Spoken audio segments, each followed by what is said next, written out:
Hello friends, hope you are doing well.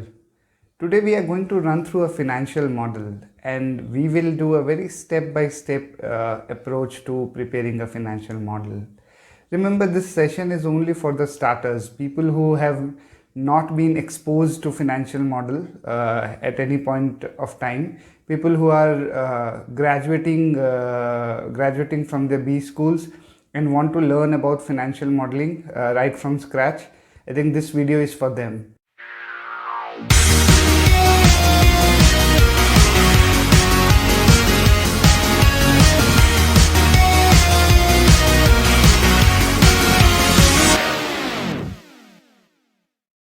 So this is going to be a simple approach to financial modeling wherein we will take one financial model and we will run through the financial model, understand the linkages.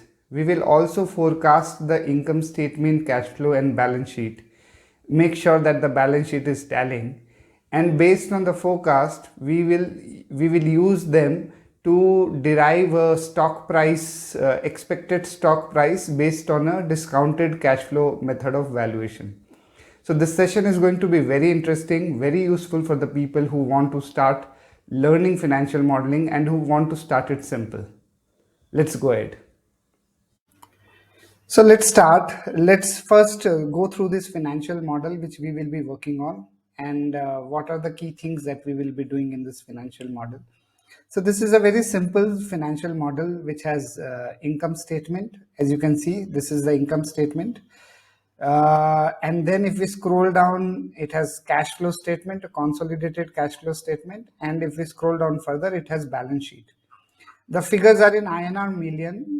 The historical numbers are from 2017 till 2021. And I think we are expected to forecast from 2022 to 2025. If you see, there are some yellow spaces within this entire financial model. I think we are supposed to complete these spaces and make sure that the historical financial model is working fine. Now let's look at the exercises in terms of what we are required to do.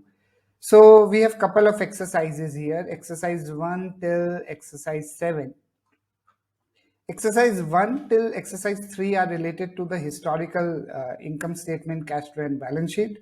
We are expected to complete the historical model perfectly before we move to forecasting in exercise 4 and exercise 5. Exercise 6 and exercise 7 are completely related to valuation using a discounted cash flow and doing a sensitivity analysis. So let's see what exercise 1, 2 and 3 wants us to do. So exercise 1, we have to identify the business of the borrower and calculate total revenues and EBITDA margin. Understand the importance of EBITDA. Exercise 2, we have to link the cash flow statement and understand the importance of working capital and capital expenditure. And exercise 3, we have to fill the missing items in the balance sheet.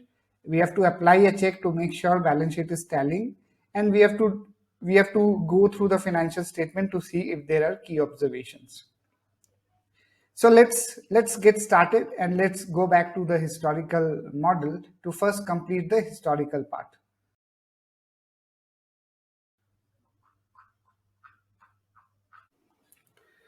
So, so first let's start with exercise 1, in which we are expected to compute total revenue.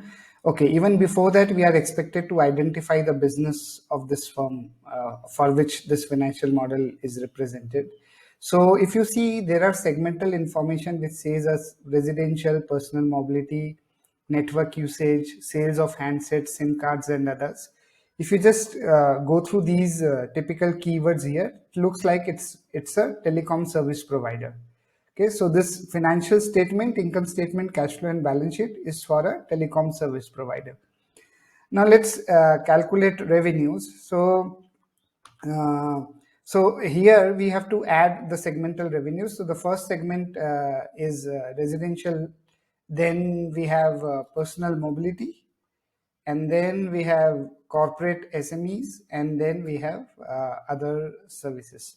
Okay, remember to not to add these components because service and sales of handsets is a breakdown of personal mobility segment, and therefore it is all included in the numbers which is given in row number 5 of personal mobility segment. Now, once we compute this number, we can drag this to the right.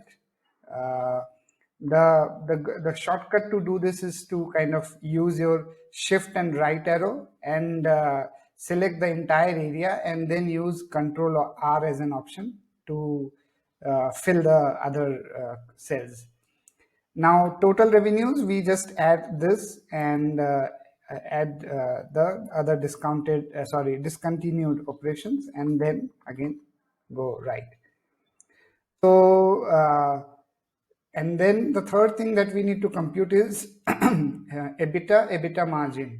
So we go to EBITDA. EBITDA is nothing but interest earnings before interest, tax, depreciation, and amortization. So we need to add back depreciation to EBIT to arrive at EBITDA. Here you go, we arrive at EBITDA and the EBITDA margin, and subsequently we drag it to the right. Okay. Now, what is the difference between EBITDA and EBIT, and how is it important in the financial model? So, see, EBIT is after depreciation and amortization, and therefore it does not differentiate between the asset intensity of the companies. So, imagine two companies, one which has a higher asset value in the balance sheet, or which is asset heavy, and the other company which is more service oriented is less asset heavy. In asset heavy industries, depreciation and amortization is going to be high, and therefore EBIT margin is going to be lower. While in less asset heavy industries, the EBIT margin is going to be higher. So effectively, to remove or eliminate the impact of depreciation or the asset intensity, EBITDA seems to be a good number and is also considered to be a proxy for the cash flow of the company. So if you see here, I have linked the cash flow statement. These are basic linkings and you should not find any trouble linking these. Okay, so I'm not covering these in detail. And now I directly move on to computing closing cash balance.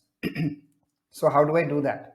So you see that the opening cash balance of, we can't see the year. So let's freeze panes first.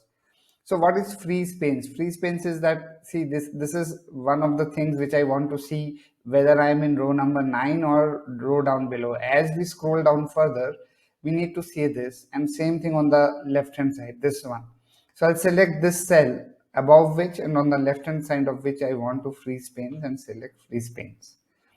Go to view and select freeze panes. Now if you freeze panes, you see that this has got fixed and frozen, and it will always be visible and will help in our cause.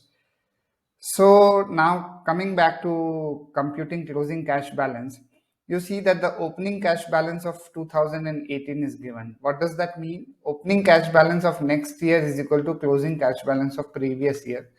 So we know that the closing cash balance of 2017 will be equal to this. All right, so no computation needs to be done here. Closing cash balance of 2018 will be equal to the change in cash plus opening cash balance should be equal to closing for 2018. Now what will be the opening for 2019? It should be the closing for 2018. All right. So this is a separate formula. I color coded black in order to be clear, and then I drag this, and I have to drag this also. Here you go. So we have computed the closing cash balance of each year, and quickly we will link the balance sheet cash with the closing cash balance like this, and then total current assets should be auto sum, but it's selecting year as a default, so we need to manually select it. All right, again drag, shift, control R, same for this one, and total will be total current assets plus total non-current assets. I select both of them together and control R. All right, just expanding this a little bit, the numbers have gotten bigger. Same for total current liabilities,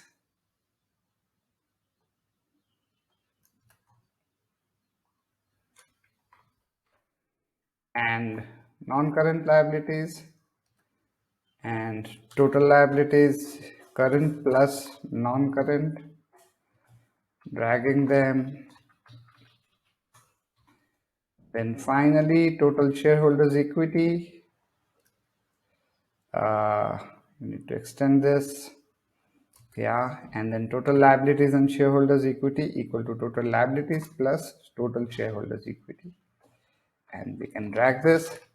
And remember, there is one space called check, row number 164. Here we will apply check, which will be useful for us to do the forecast, which is total liability shareholders equity minus total assets should be a figure which is 0, right? And we drag it. See, it's 0. So this is all about the historical financial statement. We have linked, we have completed the historical financial statement. Let's move on to the exercise guidelines. One of the academic question which was there in exercise 2 was, what's the importance of working capital and capital expenditure? I think we will discuss more when we do the forecast, but capital expenditure is a part of investing activities, very important, because the amount of capex which a company does and the quality of the projects will determine the cash flow which the company will generate over the years. Okay, so you see, this is capex, and working capital is something which is important because it affects the cash flow from operating activities directly. So let's move on to exercise 4 now, where we start with forecast. So first we will start with revenue forecast.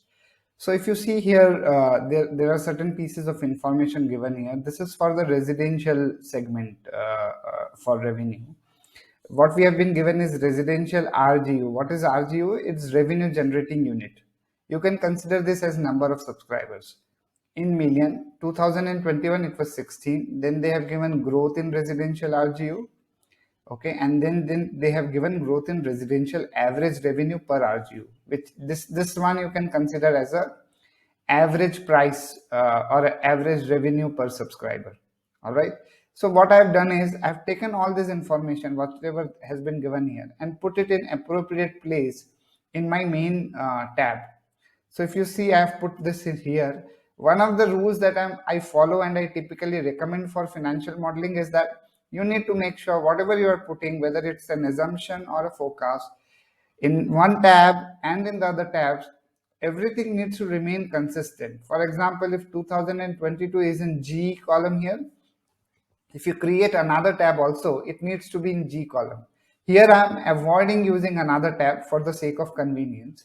And therefore, if you see, I've just pasted the 2022 assumptions just below, just in on the G column itself. So now residential RGU in million has been given 16 and growth in residential RGU is given. So how do we compute the absolute numbers? We just take the last year numbers multiplied by bracket 1 plus the growth rate, which is this one, and bracket close, and here we get the forecasted numbers and we drag it. So what we got is residential RGU, which is the number of subscribers. Okay. Now, how do we compute the residential average revenue per RGU, right? Residential average revenue per RGU. How do we do that?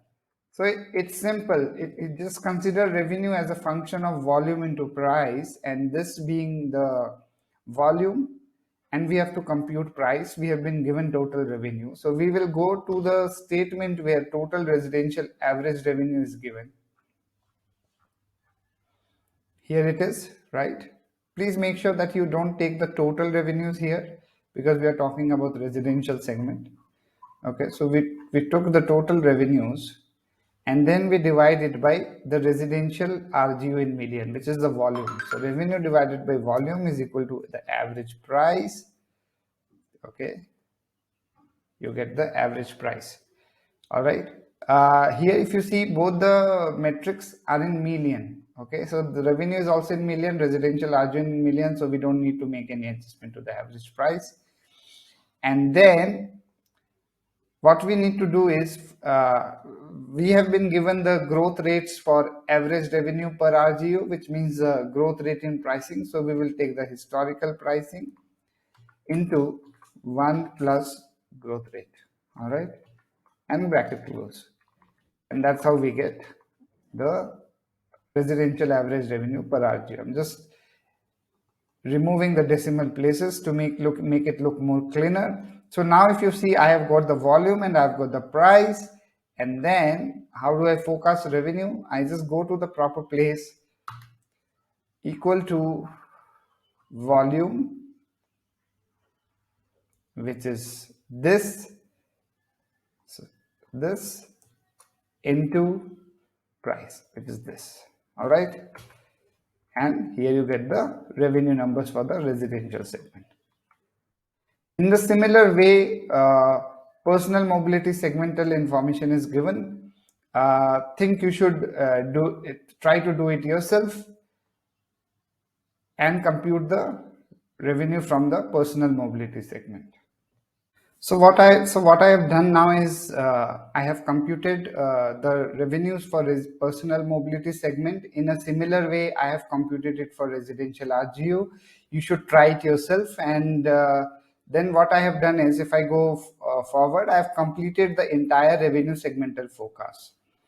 So we computed residential and personal mobility revenues. However, for the other revenues, we considered them to be same, because in the assumptions it is mentioned that for the other pieces of puzzle or financial parameters where sufficient assumption is not given, you assume that it is similar to the previous year. Okay, and then we have computed the final revenue figure and the total revenue and the year-on-year growth in revenues. Now let's move on to the other assumptions. Okay, so what are the other assumptions? We have cost of sales, which is as a percentage of sales, and we have depreciation amortization again as a percentage of sales, and capex again as a percentage of sales. So I have copied these assumptions right onto my file, and here we find it: cost of sales, dep and amortization, and capex. What we will do is we will go back and compute this in the appropriate column. So here we want to compute cost of sales. So it is total revenue multiplied by the percentage as a cost of sales, which is 63% for this year. Okay, you get this number, but remember this number is positive here, but in the historical years it is negative because it's an expense, so we need to put a minus sign out here. All right, once done, we just need to stretch, and same gross profit and gross profit margin, the formulas can be dragged, and we have computed gross profit and gross profit margin. Selling expenses, G&A, these things, assumptions are not given, so we assume that they are similar, but however, in real world, you will have assumptions on these, mostly as a percentage of sales. So in order to freeze this, I will just click here, but remember we want to freeze the row. Okay, let me just freeze this entire cell first. Okay, and I think that's better because everything we want to freeze it to this particular cell. So and we drag this. But remember, if you want to do it quicker, then you see that for the other ones, you have to do it in a similar way. In order to avoid doing that, the shortcut could be that instead of freezing everything, okay, you just freeze the column, okay, but you don't freeze the row. Okay, so I didn't freeze the row, I just froze the column, and then I select this entire space and I do Control R and Control D, and it happens all automatically all at once. If you didn't get it, please go back 5 seconds and watch it again. And again, this is simple formula drag. I will do it. And now I want to compute depreciation amortization, which is again as a percentage of sales. So I take total sales multiplied by depreciation amortization as a percentage of sales, and here you go. I have computed it. Earlier figures are positive here, so we can keep it positive. Things will work fine, and we can extend the EBITDA and the EBITDA margin formula. everything is working fine. Here again, we just want to keep it same. Although interest expenses are forecasted typically as a percentage of debt, or if the exact debt schedule is given with the interest rates, you can forecast it in a detailed way. I'm not trying to do anything out here, all right? And then I just drag this formula, which is this, this, and this is going to remain the same.